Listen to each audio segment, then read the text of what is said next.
Nothing changes instantaneously. In a gradually heating bathtub, you'd be boiled to death before you knew it. Our Father, who art in heaven. Seriously? What the actual fuck? Gilead doesn't care about children. Gilead cares about power. Why does healing have to be the only goal? Why can't we be as furious as we feel? For whatever man sows, so shall he reap.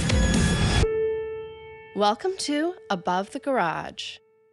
Hi, friends. Today's interview is with the unbelievably talented and also absolutely delightful Mckenna Grace. You know her as Esther Keyes in seasons 4 and 5 of The Handmaid's Tale, and probably from many of her other projects like Ghostbusters 2, her latest TV show For Another Family, which you can find on Peacock, House on Haunted Hill, and so many others. Check out her IMDb and be blown away like I was. And on top of all that, she's now making music, like really good music. Her latest single is called Ugly Crier, but check out all of her songs on Spotify or wherever you listen to music. Okay, on to the interview. We hope you enjoy it half as much as we did.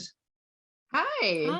Hi. Hi. Thank you so much for having me. We feel bad asking for an hour of your time, to be honest, because you're like the busiest person that I've ever seen. You're so now you're doing music too. It's crazy. Yes. Your music is amazing though. I've been listening to it a lot because it's very catchy. What made you decide to take on a whole second huge career? I don't know. I think I just kind of got bored over quarantine. I was like, I'm going to write a song. And then I decided, I want to keep writing songs.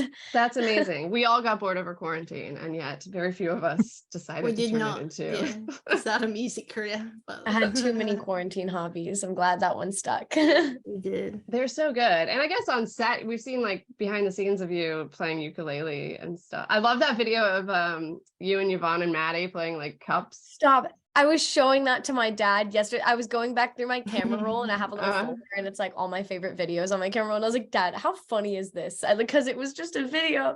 And I was like, it's amazing. Why is Serena Joy and freaking Janine playing a song together while Esther. Aunt Lydia watches? What's going on here? Yeah. And why did it happen? Wait, was it in season 4 then? We were downstairs while we were shooting the Waterford's funeral. Oh, yeah. All of us were there together. That's where you were together, right? Yeah. Yeah. I was like, Serena's in Canada, but that makes so much sense. I love that. And it also makes me think that all actors are actually also musicians and talented at all art, because I can't do that either. I can't even play cups with you, and it makes me sad. I can't play the cup song. I was impressed. They were like, can you play the cup song on that? And I was like, whoa. Yvonne looks like the most fun between takes ever. Yeah, she doesn't take herself very seriously. She's so nice. It was so cool to get to meet her. I'd love to do a scene with her or something. She's such a good actress. I know. That would be amazing. Season. Honestly, you stood out this past season. Yeah. And she stood out this past season. Those are the two performances that I just will never forget. So you both blew us away out of the water. Yeah. Thank you. And you only we're in 2 episodes, so that's a feat in itself. Only 2 episodes out of 10, and you definitely stood out. Yeah, I was only there I feel like I really, for only being around for 2 episodes this season, I feel like I really stirred up some Oh stuff. my God, you did. Mm-hmm. And also I'm you have to go back, because Esther cannot be left on that hospital bed pregnant. I will quit the show. That will not happen. She deserves better. Something good has got to come to this girl. I cannot. She's so badass. I love that role. I love that role. I love getting to be on this show. And it's great to see. I actually saw you at Paley Fest, and seeing you and Ann, not playing Aunt Lydia and Esther is so sweet. I love her. Miss Ann is the scariest on-screen person, but holy heck, she's the nicest person I've ever met. She's so sweet. My dad, he never really comes to set with me because he's a surgeon. So my mom always comes to set with me. Oh, everyone's busy. But then one week, my mom decided that my dad could take me because we shoot Handmaids in Toronto, and she decided that he could take me for the week. And that ended up being the week that I did the hospital bed screaming scene. And it was my dad's first time. It was both of our first time traveling alone together, our first time on set together. So that was a crazy week to have him. But he was like, it is so weird talking to Anne because I know her as Aunt Lydia, but she is the nicest person ever. Right, which makes her a phenomenal actress. She's I so actually, good. Yeah. I remember I only took like one trip with just my dad as like a teenager, and I remember it really fondly. So I think that's cool that you guys got that week. Yeah. It's hilarious because the thing about Miss Anne is that, you know, there's the scene at the Waterford's funeral where it's right before I go into the room with all the commanders, and it's Janine and Mrs. Putnam are having a moment, and Aunt Lydia and I are in the background, like about to go in there.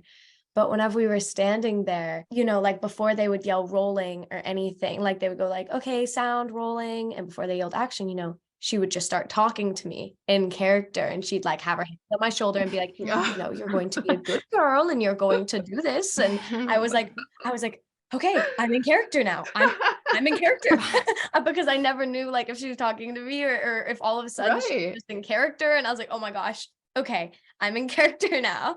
Yeah. And it was so funny because we were just in the background, but like she was in it. And I was like, that is so cool, but also terrifying. Right?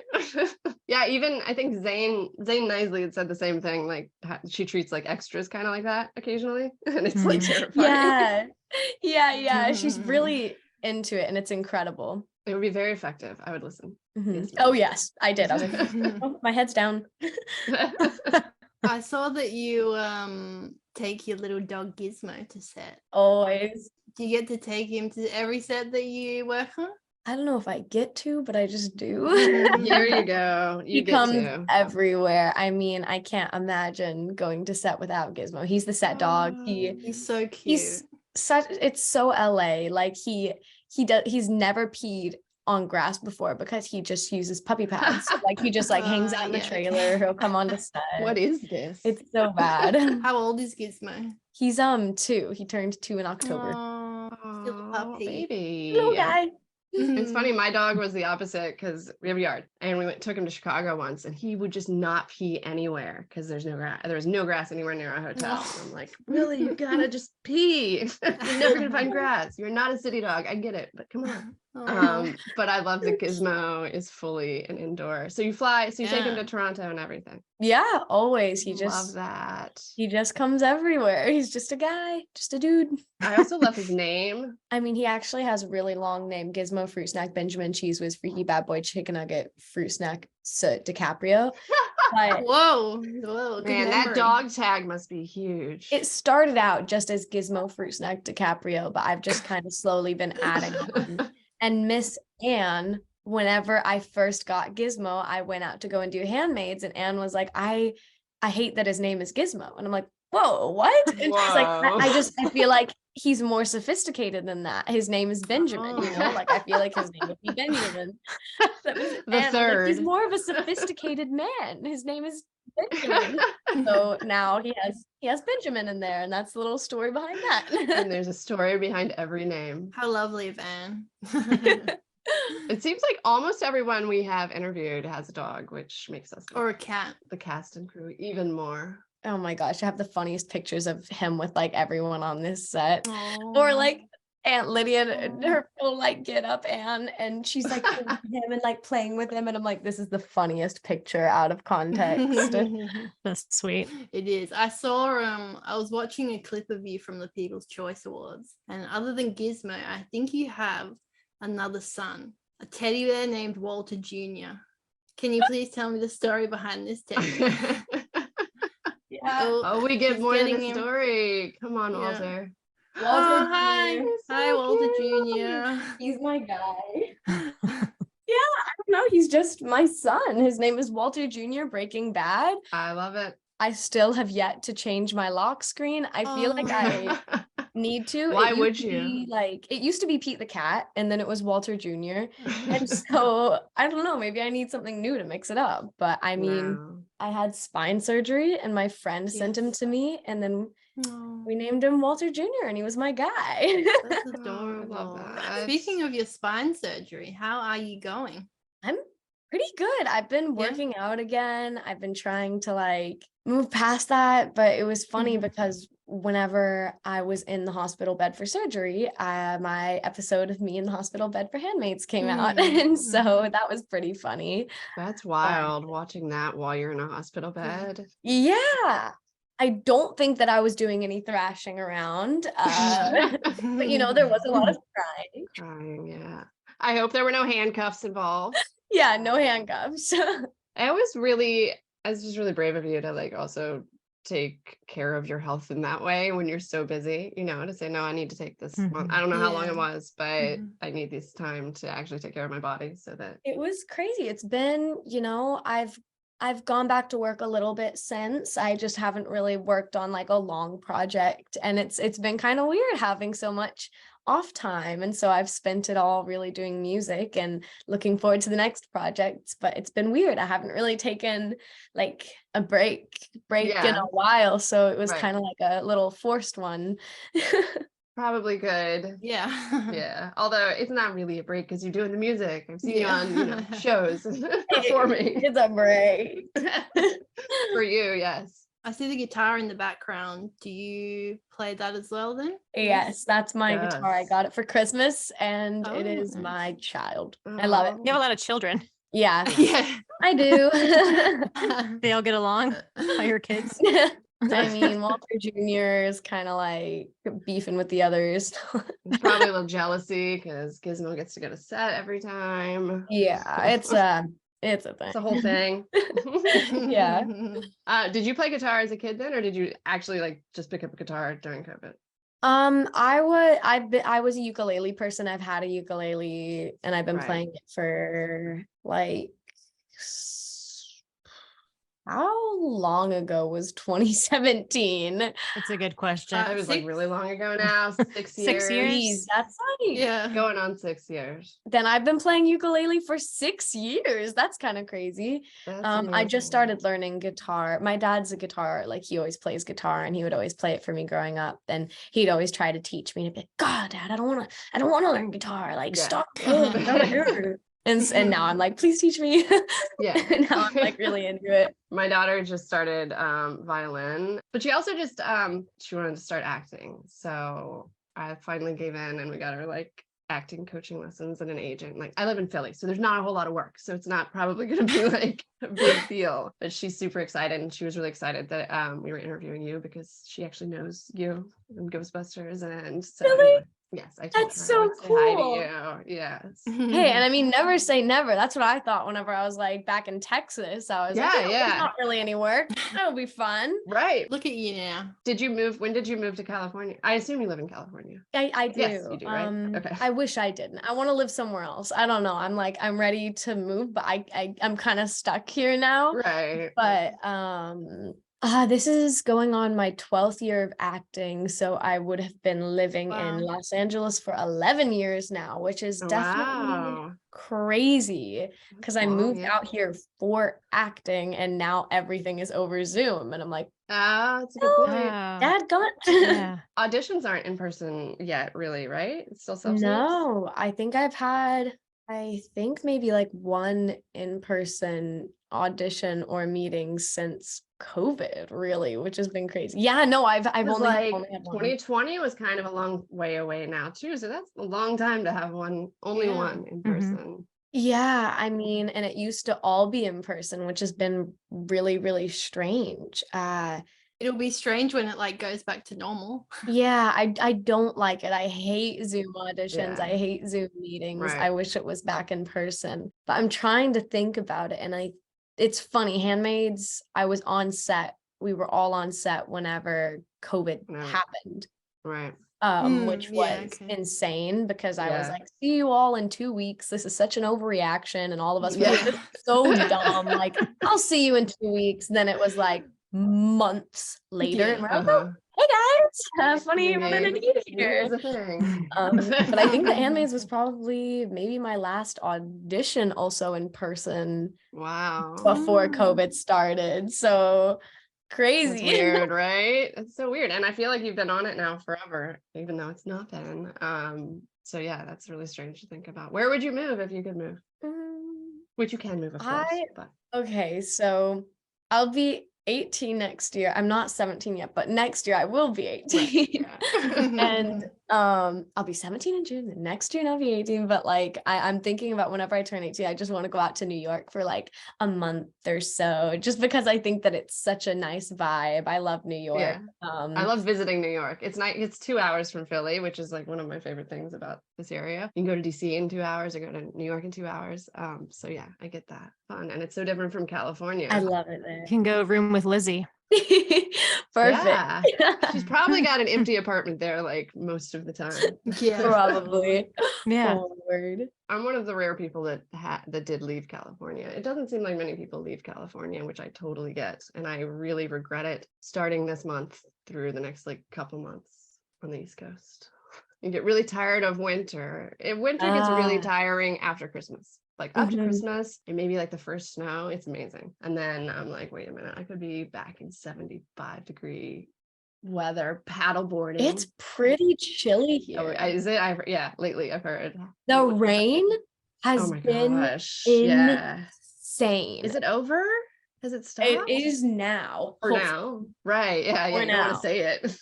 No, it's been absolutely insane. I don't think that I've seen rain like this in LA in like ever. Yeah. I was last there in October and it rained. It was like during the baseball playoffs, and that was shocking to me. But now it's been like weeks of rain, and everybody that I know in California, almost everybody, their house is flooding, like not flooding, leaking, you know. I literally have a massive hole in my kitchen ceiling right now. Exactly. Really bad. It's not funny. It's awful, but You yeah. know, I came downstairs and there was like pots and pans on the floor in the kitchen. I was like, oh, I like the decoration we're doing in here, but you know, what's the reason? Feng shui, we move some stuff around. Yeah. I can like hear the sound of a dripping on the pot from leaves. So bad. Yeah. I hope you get your month in New York. I imagine you will. I'm sure you'll get a project there at some point. Definitely. Yeah. And I mean, the best part about Handmaid is that it's in Toronto and I can just like fly down to New York and like go and see a show. There you go. It's so Broadway or close. something. Uh-huh. The best. I hope you're in Handmaids a lot next season. Yeah. Me too. We keep a pretty close eye on spotting you guys at like the airport and stuff to try and gauge how much you're in the season. Oh my God, that's so good. Esther's back. Oh my word. Me too. Seriously. It's always so funny with this show because I never ever know what they're gonna do to me. That's what everybody says. Yeah. So I joined later in, and so I'm always like a little apprehensive. I'm like, oh my gosh, like it's cool because I still feel so new to the show, I feel like. But it's just so funny because I'll come in like every few and far between episode, but then I always do something crazy, so I never really know what I'm gonna do genuinely. And I think that is so fun, but also terrifying knowing this show. So it's like I wonder. I know. What happened. And I never I'm a know little worried too. Yeah. I literally never know until I like get the script and they're like, hey, we want you to fly out in like, I don't know, a couple of weeks. And I'm like, stab this guy to death. Right. What did I do? I don't really know if I get all the scripts for the season. I don't think I do. So I just kind of know what I do and not really the impact it has on the rest of the season. Yeah. And then I'm watching it and I'm like, whoa. Some things, haven't I? That makes it really funny, I think, if you only get like pieces of the script. Just know I have no idea like the impact that I have caused. So I was wondering, do you have a scene or maybe a day of shooting that was your favorite overall from the 2 seasons, from seasons 4 and 5? Man, I love shooting on this show so much. It's like, because it feels really, it feels like important, and it also feels like really fulfilling as like an actor and a storyteller. And I mean, it's just so cool being able to shoot with everyone. But I really liked being able to, even though it wasn't, this is more just like from an on-set standpoint, I really enjoyed being able to shoot at the funeral because I got to meet everybody who I hadn't before, and I got to be in like the house and see everything. And they had that hilarious painting of Commander Waterford. I thought that was hilarious. It really was. But it is such a pretty house. It is Yeah. gorgeous. It's got an indoor pool. That's kind of like I didn't even telling. see that. I did not even Oh. see that part of the house. Like I was just like kind of exploring, but then I was gonna I say. run into that. Oh my gosh. Well, I guess he's dead now, so, and she's got a new house with Lawrence, so might not need it anymore. They've written it out. Yeah. Oh my god. So it's good you got in there at the last minute. Got to check out the Putnam house. I know. I'm so happy. You know, looking back on it, I wish that looking back on it, it's funny. I'm always like, I wish that I would have done that differently. I feel like I could do it better now or something, but I really enjoyed shooting the chocolate scene because I thought that was so, it was a powerful move Unsettling. for Esther, but it Terrifying. was Yeah.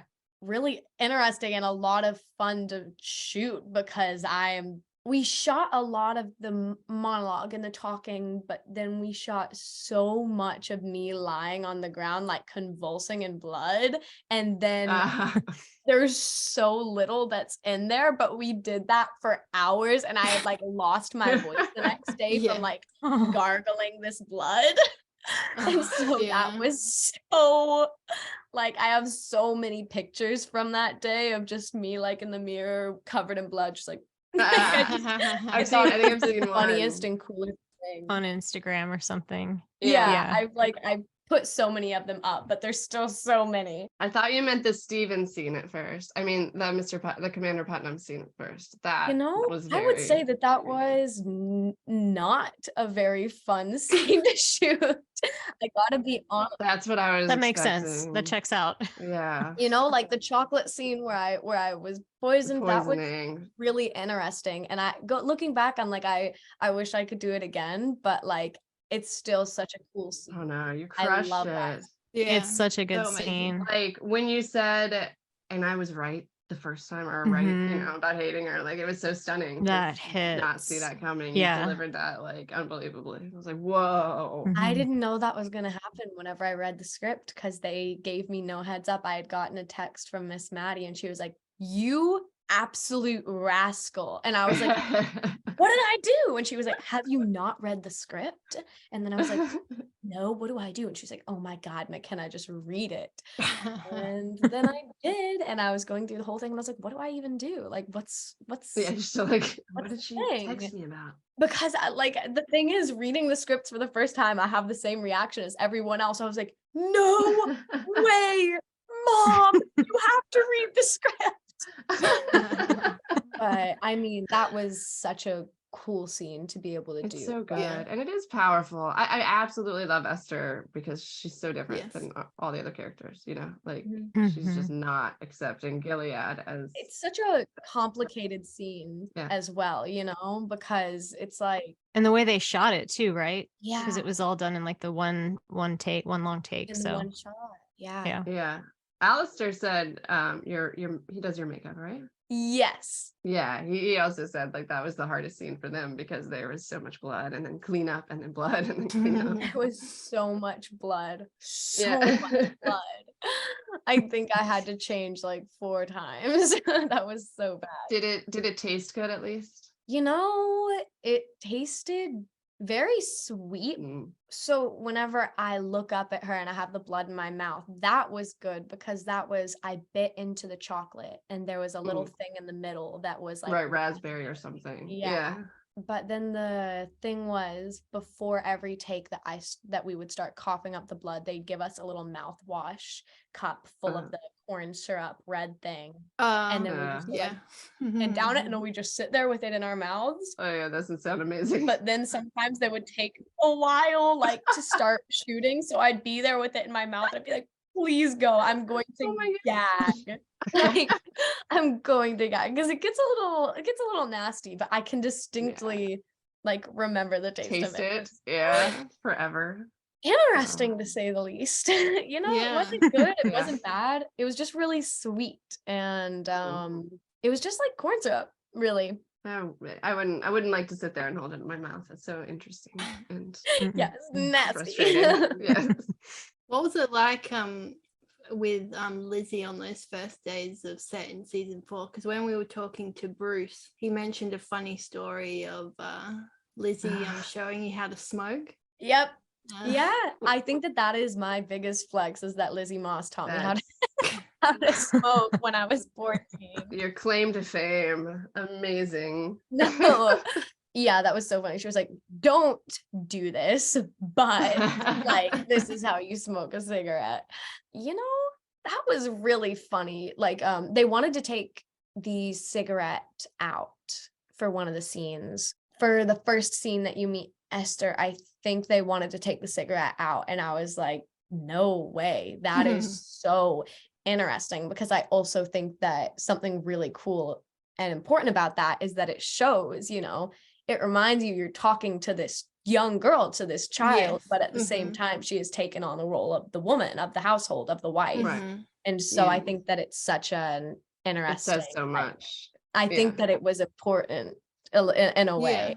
Yeah, I just remember seeing you and you were so little, and you know, smoking the cigarette is just such a I feel like it really, the dichotomy of that. Yeah, I feel like it striking. really Yeah. puts everything into perspective. And so they Right. wanted to get rid of it. And I was like, no way, like I'll do takes without it. But I really think that that we should. I think that it makes Yeah. Yeah. and I'm so glad that they kept it in. But man, call. chain smoking those herbal cigarettes was not great. No. Did not taste good. Oh, so that's what they are. Are they they're herbal things, aren't they? Yeah, Those yeah. No, fake I'm cigarettes. just out there chain smoking nicotine all day. Yeah. Smoking real cigarettes. No way. Already I was like, I don't think I would never smoke, but now I know I never will, because saying those things tasted nasty. Yeah. Ugh. Turned you off the idea of it. Oh yeah. That's good then. There you go. When you're on Handmaid's filming, are you still doing school? Like you have a tutor there, or is it short enough time that you just kind of take a break and then go back to school? Well, the thing with being a child actor is, you have to get at least 3 hours of school a day, which sucks between takes, because you can only get it in 20-minute blocks, which is something that is so infuriating, because if you're like at 15 minutes and they pull you, that doesn't count towards your 3 hours. And you're like, you're kidding me. You're kidding me. Gosh.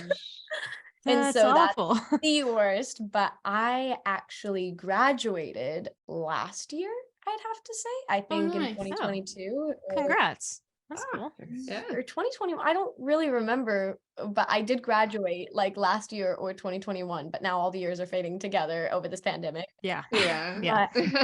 Congratulations. Yeah, I graduated, so I don't really have to do on-set tutoring anymore, but I still have, like, since I'm a minor, I have like a child labor law coordinator or a teacher there with me. I'm also doing college courses, so sometimes I have a teacher with me. So it's kind of like, it depends now for It's me, unique. but usually you will always have a teacher or a labor worker with you on set. Yeah. What Gotcha. college courses that you do? Yeah. I'm majoring in film and television, so I did a lot of film courses while I was shooting the first season that I was on of Handmaid's Tale. I was doing a Nice. film course, and I had to write a paper on Handmaid's Tale. Oh, Literally, they had an assignment about Handmaid's Tale That's amazing. while I was shooting. You were an expert. It was the funniest thing. I was like, what if I went and like interviewed Lizzie or something for my paper? That would be Oh wow. hilarious, and I would get an A. But I didn't. Exactly. I wrote about it from I'm just watching the show and I'm writing about it. Not writing this on set. I felt like an undercover like agent. I was like, I love Handmaid's Tale. It's such a good show. I think that Esther Keyes is my favorite character. Yeah.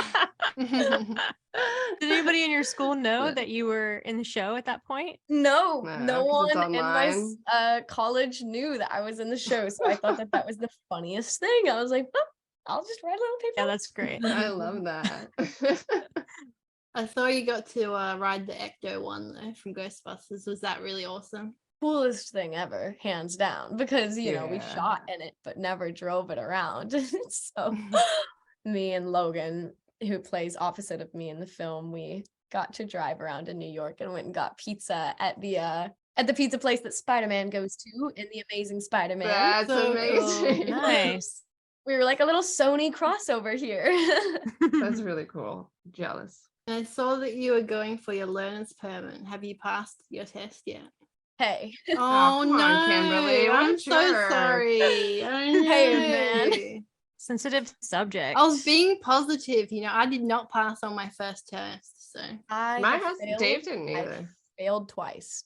I failed that's twice. fine. Third time's a charm. Is that the driving part or is that like the writing part? I've just failed because I haven't even gotten the chance to do the driving part. I would pass. I'm an amazing driver. Don't ask me how I know. But Oh, okay. Obviously. Fair. Yeah. I'm an incredible driver for the record. But I just can't pass the written. It is so hard. Like they're asking me about like the inches of a truck bed and like why do you That need to know sounds- that? yeah. That's so stupid. None of us could probably pass that right now. Yeah. Yeah. That's the funny thing is that drivers now would probably not be able to pass that. It's them, not you. yeah, I swear they asked me like how many like inches I'm supposed to be behind another car. And I'm like, why aren't you asking me in car lengths? Yeah. Like, Are you gonna get yeah. out with the measuring tape at the light as a stoplight? Yeah, and, no. Make sure. Doesn't make any Stop. sense. Yeah. I'm gonna get out of my car, like pull out my measuring tape. Okay. Hold on. I'm too close. I feel like there's a Ghostbusters fan at the DMV or whatever it's called. Surely. I've driven the Ecto One. What else do you need from me? Yeah. Come on. That should supersede the entire test. Come on. I passed. No, Yeah, that's totally. so funny. Because apparently, I mean, it's so bad. On Ghostbusters, I made fun of Finn for not having his license or anything because he failed. Karma. Dang, it really is karma because he failed like a bunch of times, and so they wouldn't let him drive the Ecto. And so I was like, oh man, that's so embarrassing. Sucks to be you. I literally snuck a joke about it into the film. Like he pulls up, and I'm like, he doesn't have his license. He failed. That's amazing. And now it's me. Well, here you are. Oh, how the turntables. That's my favorite. That's Oh, our how favorite the gift. Oh, how all the the time. turntables. I also love that you got to act with Jake Lacey and you kind of ruined, not you, that show kind of ruined him for me because he was always so innocent on The Office and adorable. And now I'm like, oh, I can't look at him without thinking about, Oh, is that a friend of the family? yeah. Oh, I really want to watch that. McKenna, I have a request. Yes. I'm in Australia Whoa. and I cannot find a friend of the family anywhere to watch. I've been looking for it. It was like, This is definitely McKenna's area of expertise. yeah, I'm like, McKenna, please sort this out. It's on Peacock. I it's know on we don't have Peacock here. They don't get any of the same Uh, streaming or a lot of the same streaming yeah. services. Now I'm on Google. I'm like, wait. She's gonna solve this for you right now. Yeah. He like actually is going to. Yeah, because I really wanted to watch it. And then I was just like, oh man, I can't find this anywhere. What in the It's really good. Yeah, it That's looks really good. crazy. Talk to someone, McKenna. Tell him Kimberly can't watch it and she wants to. Excuse me, Peacock. I think that you need to start reading it in Australia. Urgent issue. Peacock, please. No, that's I have I love Mr. Jake. I'm such a big fan of his. Oh my god, I just ripped my cat sticker's head off. That's so bad. But I have this Aw. great Polaroid. Oh my of god, us. I love that. Oh, that's so cute. That is so retro and I love it so much. I know, I love that picture. Oh, was he? He was the actor in White Lotus recently, right? Is that Yes, And my him? Lotus, oh my yeah. Ah. Yeah, so I yeah, guess yeah. he's really moved away from his office. I totally forgot he was in The Office. I'm his number one fan. Yeah, he's amazing. And Colin Hanks, that was cool too. Oh, Yeah, yeah, he's such a he's good awesome. actor. He was so good in our show. He was very scary though. I'll tell you the truth Mhm. though. I was texting like, I don't remember, maybe Kimberly, somebody from the show, because I started watching it and I was like, I cannot see McKenna in Oh this yeah, role. Like I you can't make said out that her to me. face. Yeah. And I'm like, I don't understand. Like, is she wearing a prosthetic face? Who's like, finally, I was Oh my I god. googled it and then I was like, oh, she's in the second half of the show. That is in fact not McKenna. That is so funny. Yeah, that was actually me. We shot this like over 6 years. I was trying so hard to make you out of this person. That's so funny. I love Really, that. I can't. That was just like this. I'm pretty sure there's like a little a mini you, right? In the show that's Yeah. mini you. Yeah, Hendrik. Which makes sense, Yeah. obviously. It's pretty That's hard so to funny. look that age. Yeah. Are those lights on your behind you, like fairy lights or I something? have Yeah. the lights, then I have that little guy. He's a beat, and whenever you pull it, his like wings flap. And then Oh, I've got like, cute. all sorts of jazz. I have a lot of lights. I'm scared of the dark. Yeah, me too. Actually, I always need to keep a light on. Like it looks cool, but like low key at the end of the day, it's because I'm scared of the dark. Yeah, me too. And I'm a lot older than you. So. You also have a very large horse poster. Do you ride horses? No, I just found it in Ross when It's I was beautiful. 10. Yeah. And I was Aw. like, I need him. And my mom's like, no. Then we got And- him. And We she was got like, it. McKenna, yes. I love it. It's beautiful. We love animals. McKenna, do you mind if we bring our other podcast friends over to ask you one question while you have time? Yeah, totally. I'm here. I'm along for the ride. Whatever we're doing. You're I'm doing. amazing. This is the best. Yulia, hey. Yes, hi. Can you hear me? Yes. Hi, McKenna. Thank you for taking the time. No, thank you guys again for like talking with me. It's really interesting what you have to say. So you touched a little on the very uncomfortable Mr. Putnam feeding you a chocolate scene a little. Yeah. And I'm interested in how did filming this scene feel to you? Like, how did you prepare for it? And also, how was it filmed? Was this a very intimate set, or can you just talk a little bit about this scene? I mean, Handmaids is always like a very carefully handled, closed off, intimate set. But you know, it's funny. I've had like 3 on-screen marriages by now, but like, you know, that was my first time shooting a scene like that. And so for me, it was actually my first time meeting him. Oh. Was like 10 minutes before, and I was like, oh, it's nice to meet you. That's not ideal. He was really, really nice though. And I loved being on set with him, and he was very kind and, you know, not like weird at all. So it was nice. And there's also an intimacy coordinator, and Miss Lizzie was directing that episode. And she's always a really lovely like safety net to have there in case you're feeling uncomfortable. But, you know, I mean, at the end of the day, even though you have all of these safety nets and like everything, you know that if you're uncomfortable, you're like, I'm done. It does feel like weird. It is like icky, and I was like, oh, this is so nasty. And so I just kind of used that for the scene, because I'm like, honestly, like, I'm not really gonna laugh or like joke about it, because I feel like that's my go-to whenever I'm doing uncomfortable things. I'm like, this is so funny. Like, I can't believe that I'm shooting this. But then like, you know, this is kind of very weird, and I am pretty stressed out about it, you know, like I am anxious and nervous. So I'm just gonna use it for the scene, because although I was anxious and like stressed about it, everything was very safe and like good. But I think that there's just a natural level of nervousness with and shooting like uncomfortable scenes. And I think that's the good part about it, because it's like, you know, if it's a little uncomfortable to shoot, like I hope that it comes off across like is very uncomfortable. And then if people are uncomfortable watching it and they're upset, like,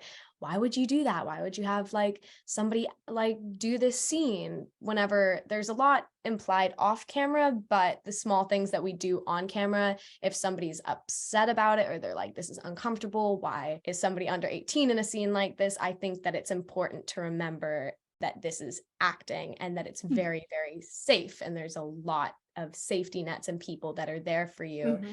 But then there's also this happening in real life to young women across the globe, to young women and men and everyone across the globe. So I think that it's more important to stay upset for them versus what we're doing on camera. So I think that for me, that's like, that's always my thing with these scenes, is that I hope that it looks really uncomfortable, because even if I'm a little uncomfortable shooting it, I'm like, okay, good. Like, good. I hope that it is uncomfortable.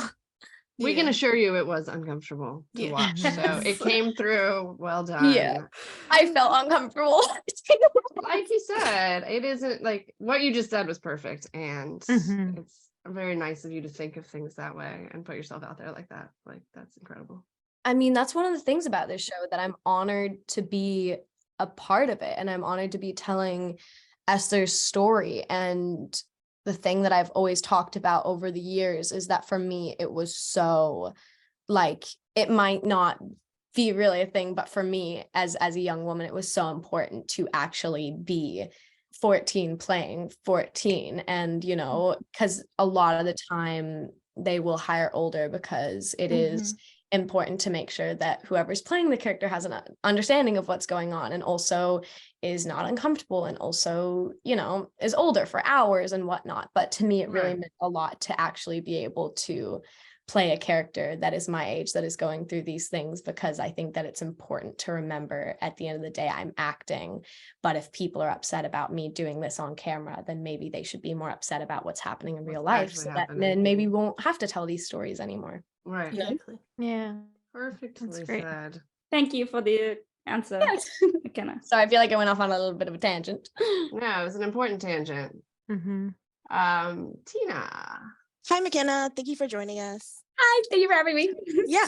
I wanted to ask you, when you said you were from Texas, I'm also from Texas. What part of Texas are you from? I'm from Dallas area. Me too. Really? I'm from Grapevine. Oh, okay. I'm in Garland. Do you know where that is? Ooh, yeah. Yeah. I think that's the kind of question you can typically only when you're from Dallas, you have to say I'm from Dallas, because nobody knows all the little suburbs. So yeah, it's just like, oh, I'm from the Dallas area, and then if they're like, ooh, then it's like, oh, well, cool. Well, hi. So my question is, when we met Esther, she was already very rebellious, clearly. How much do you think June's influence played on her rebellious nature? Like, do you think getting to meet June inspired her to become more rebellious? I mean, I think it's clear, but do you think she would have been able to do some of the things she did without, June's influence? I think that, I mean, Esther, she's, she is very rebellious, and I think that everyone has a breaking point that she would have reached eventually. But I think having June there, this woman that she idolizes, and like, you're gonna save us all, you're the savior, I believe in you, and this, and then having June take on that kind of strange relationship, motherly role with her, I think was a lot of a push, because she's like, you know what, fine, if you're not gonna do it, then I am, because you're here and you should do it. And then she's just like, okay, now it's here. Okay, then I'm going to do this. You know what? I'm here. I'm myself, and I'm empowered. So I'm going to start doing things. I'm going to take matters into my own hands. We're all going to start taking matters into our own hands. And so I think that definitely June being there was the push. And I think since the sort of, not abandonment, but it feels like probably in a way abandonment of June to Esther and Janine.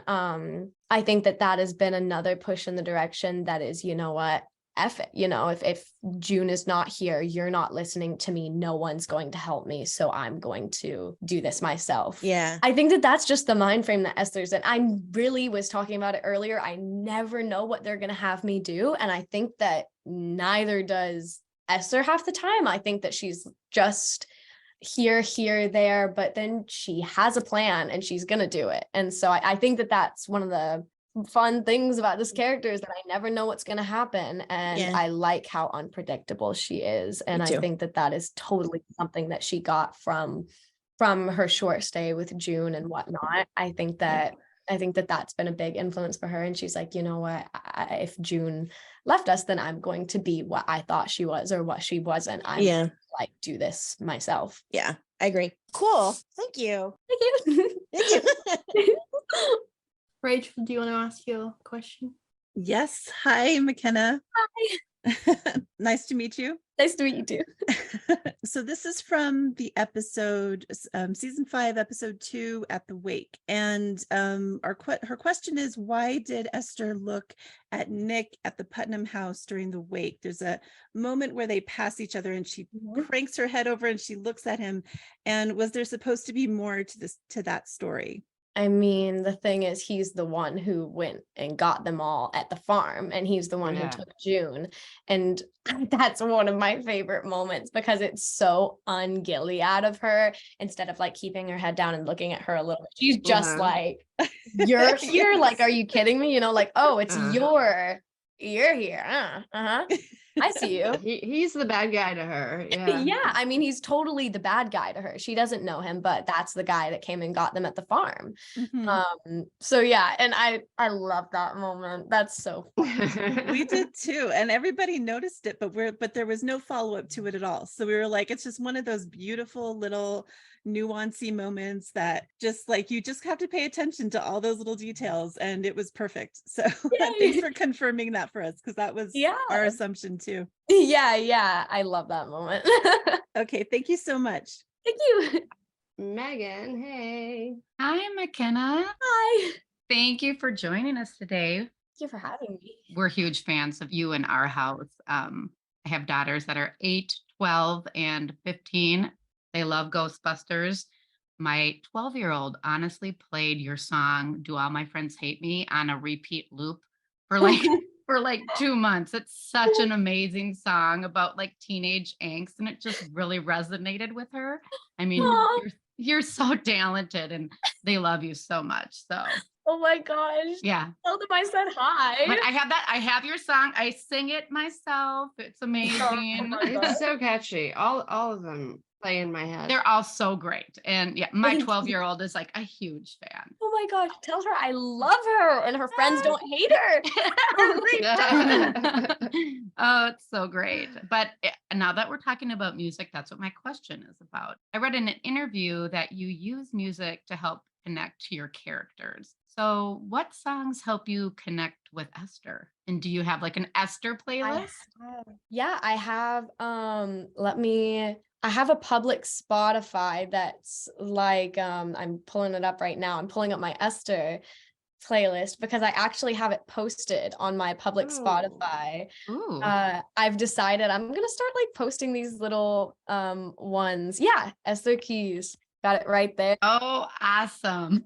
Love I'll have to check that out. Yeah. I think a lot of the time, the ones that are in this playlist are just kind of ones that make me feel kind of emotional or in that. But a lot of the times as Esther, I just listen to a lot of classical, or I listen to Frank Sinatra or something like that. I don't know, like kind of older songs. I don't know why. I think that it just like maybe not that Esther would listen to, but it helps me like feel that connected. But I listen to a lot of classical playing Esther. I don't know.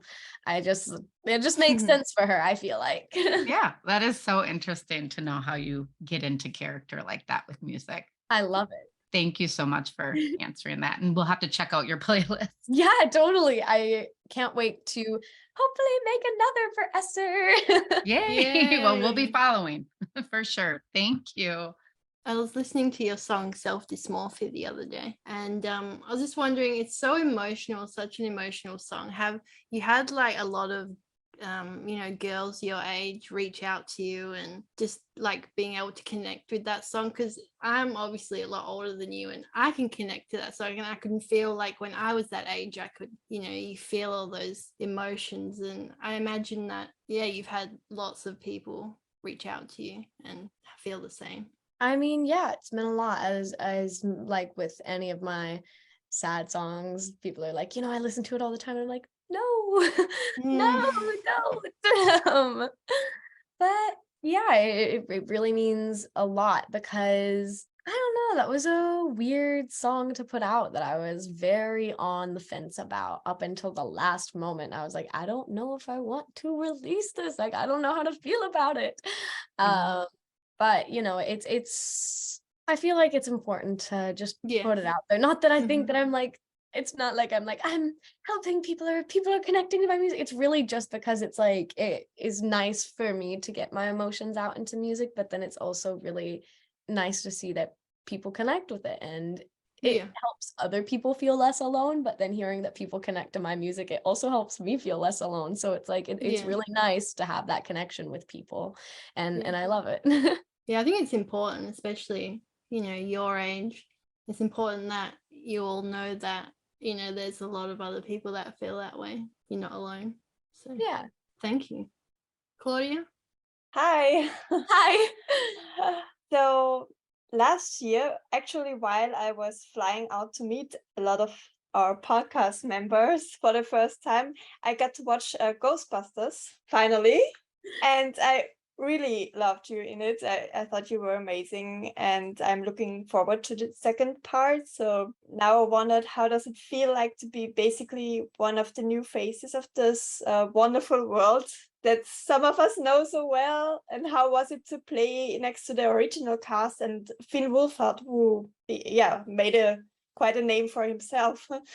No, it's really crazy because I'm such a fan of Ghostbusters, like such a fan. In 2017, I was Venkman for Halloween. I wish I would have been Spangler. That would have been some crazy foreshadowing. Yeah. But definitely. whenever I was younger, I used to carry around like this plastic Slimer with me everywhere I went. Like I've grown up being the biggest Ghostbusters fan. Oh, so cute. Just getting the audition, I was like, there's no shot I'm gonna get this, but holy heck, I have to try, because like whenever you get an audition for something like that, it's just like the coolest thing in the world. And so I had zero belief I was going to get the role. I was like, I think that I could do it, but I don't think that they'll hire me, but I worked my butt off to try and convince them. And going to the chemistry reads, it was like a screen test, and they had a proton pack and a wind blower, and I started crying. The chemistry read, it was so bad.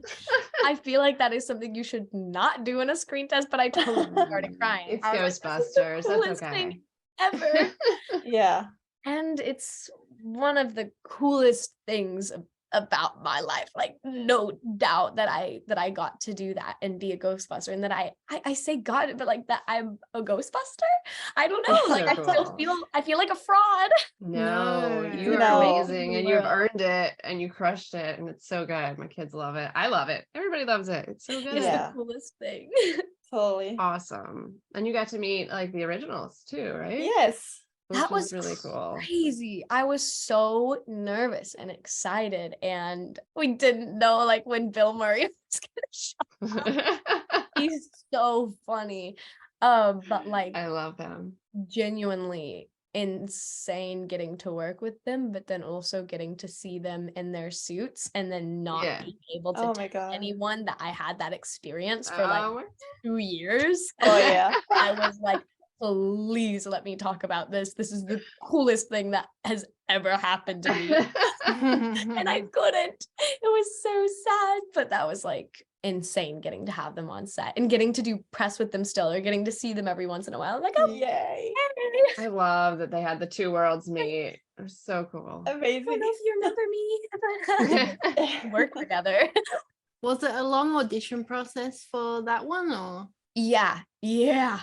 Oh, there was a lot of back and forth. I was like, I'm pretty sure like at one point it was like I didn't have it, and then the next minute it was like, hey, come in for the screen test, and I was like, yes. Like it's so funny how back and forth that was. So I was like totally convinced I was not getting it. I was like, I'm not. Like there's so much back and forth. It must be hard waiting. So many auditions, lots of Zooms, then the in-person. And then I was like, it's not gonna happen. But just stop dragging my heart along, Ghostbusters. Yeah. Yeah, it's always the thing that you want the most, that you're worried that you can't get. So yeah, I totally get that. But it was a really long audition process, but like so you made it cool and worth it, and cried in the Kim read. That was so bad. I bet not. I bet it made them like you more, because maybe that's why you got why you got it. Yeah, they realized how much you cared. It's so funny. I have zero chill on that set. Like I have zero chill on that set. I would just walk around and be like, oh my God, you guys, this is so cool. And they're like, Mckenna, we've been shooting on this stage for like 3 weeks now, this exact scene. Like we did this yesterday, the day before. It hasn't gotten any cooler. Yes, it has. Maybe you can take a little memory of the set next time. Who says I didn't? Yeah. Oh yeah, right. I'm always stealing things from sets. It's so bad. Perfect. Okay, thank you. Thank you. Thanks, Claudia. All right, Ginger. I'm Mckenna. So nice to meet you. Hi, it's nice to meet you. you kind of touched on it earlier, but I was wondering if there's a cast member or other cast members that you would love to work with on The Handmaid's Tale that you haven't gotten to have a scene with yet. I would love to work with Mr. Max. I would love to work with Nick. I think that would be really fun and interesting. We would like that. We support that. For Serena, I feel like that'd be I think that everyone on this show is so cool. Like, I think that there is not one bad actor, so getting to have a scene with anyone is such a delight. I'm just like, oh my god, who am I shooting with this week? It's an incredible cast. I really love getting excited about, like, because I love my work so much, so I love being excited about it and getting excited and like hyped up about who I'm working with. So it doesn't matter like who I'm working with, I just will like do all my research on them and I'll be like, oh my god, there's no way. Like, I'm the biggest fan of everyone, but I really think it would be so cool to work with Mr. Max. I would love that. That would be really fascinating, actually, to see those two have a scene. Wouldn't it? I would like you guys to work together and get out of there very much. Yes. So. That would be the coolest. I would love to work with him. We fully support that. So yes. What do you think? How do you think Esther would react if she ran into June and Serena together on that train? I have no clue. It's so funny because like people will ask me questions about like what I think my character is gonna do next, or like what I think she would feel about something. But it's like I have no clue. I'm not the writer. I'm just as interested as to what she's feeling as everyone else is, because I think I know, and then she poisons herself, and I'm like, oh, Esther, I guess we're going there. Didn't expect that. Yeah, I love that she's good at poisoning though. That she's like, that's like her thing. I love that. Yeah, and I enjoy that theme about her and that it was carried on into season 5 because she's always got that. She can always poison you. Who are we poisoning in season 6? Yeah, I got people you can poison. Get rid of them. Scarlett, hey. Hi, McKenna. Thanks for taking the time to talk to us. No, thank you so much. I have two questions. The first one is Handmaids and the other one isn't. The first one is, when you were preparing to play Esther, was there a difference in season 4 since you were a wife and a difference for season 5 since you were a handmaid? That's so interesting. I mean, kind of, yeah, because there's different things that you have to keep in mind and that there's rules to being each of them. I mean, there's different postures as well, which I find so much fun, and I take really seriously whenever I'm on set. I'm like, okay, handmaid posture, I can't like look people in the eyes, I have to keep my head down. And then wife posture, it's like it's more up, and like I'm the mistress of this household. That's my favorite thing to say.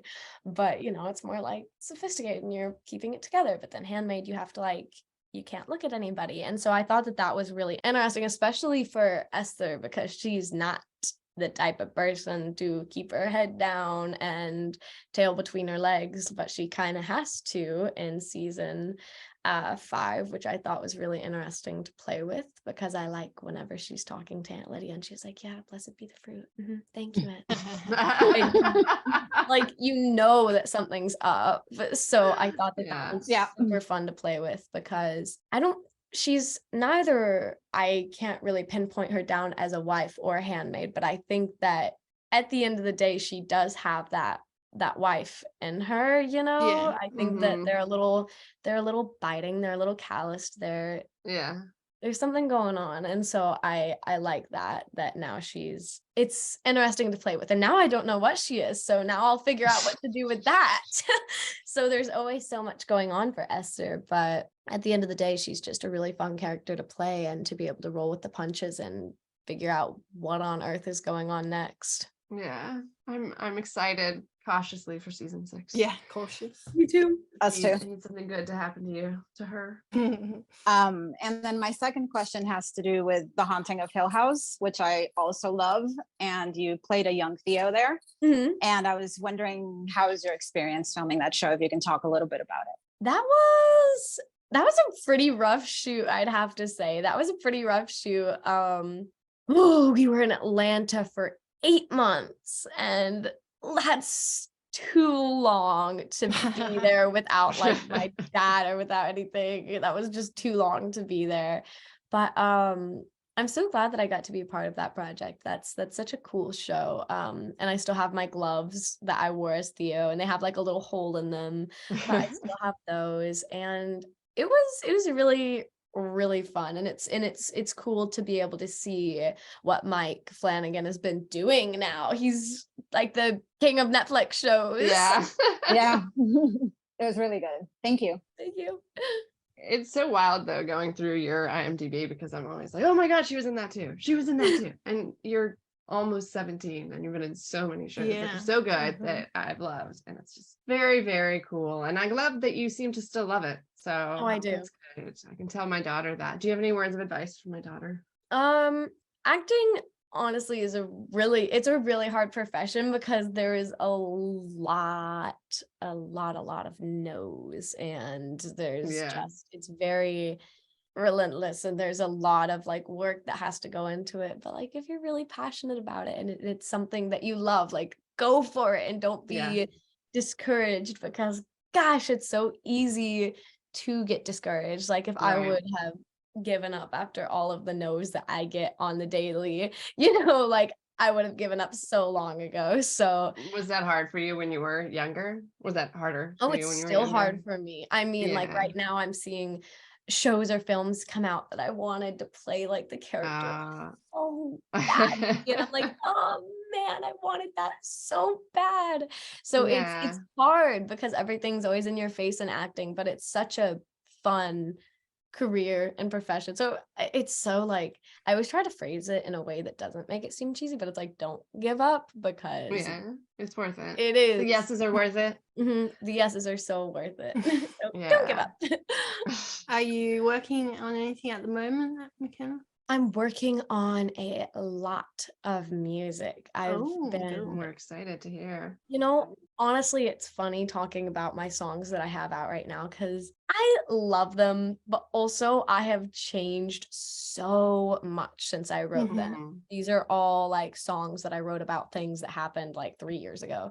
So I've gone through a lot of life experiences since then. And so I've been writing so much, and I think I already have like 7 songs for an LP that would come out after this EP I'm releasing, and I'm so ready to release the new music, because it's that's how you're feeling right now.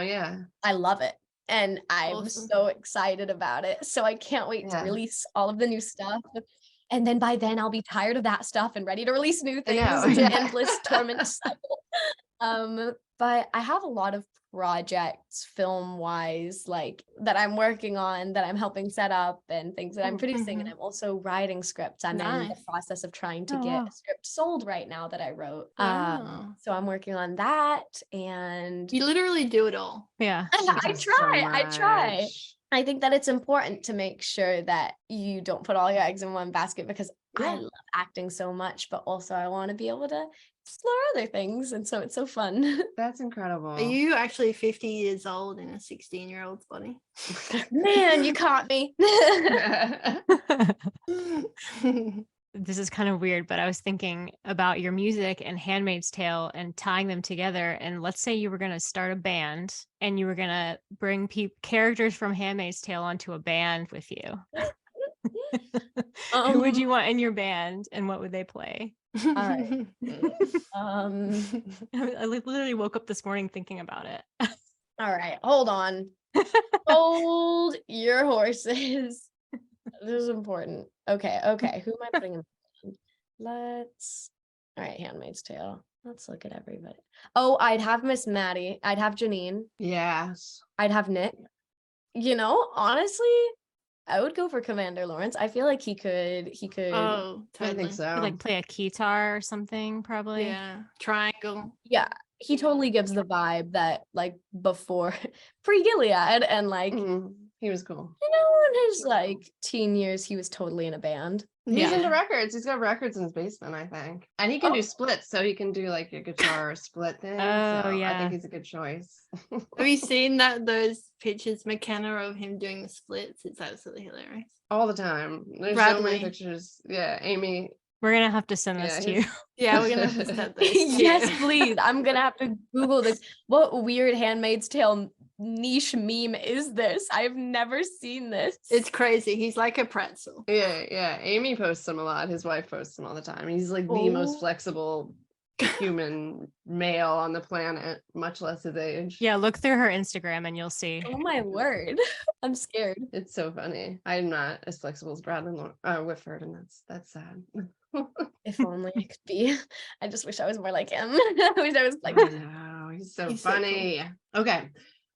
We will let you go. I can't thank you enough for giving us your time when you got so much going on. Yes. And we just really enjoyed it.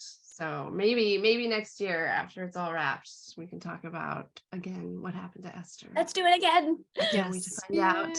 In the meantime, I'm super excited for this CD and the next one and everything you got coming out. You're amazing. You are honestly just one of the most incredible, talented humans ever. You're an inspiration to everybody, all of us. Keep it up. Thank We you. enjoy watching you. And thank you guys so much for having me. Let's totally do it again next year. Yay. Thank you for having us. Yeah, thank you. All right. Have a great week. Have a good one. Thanks. Bye. Bye.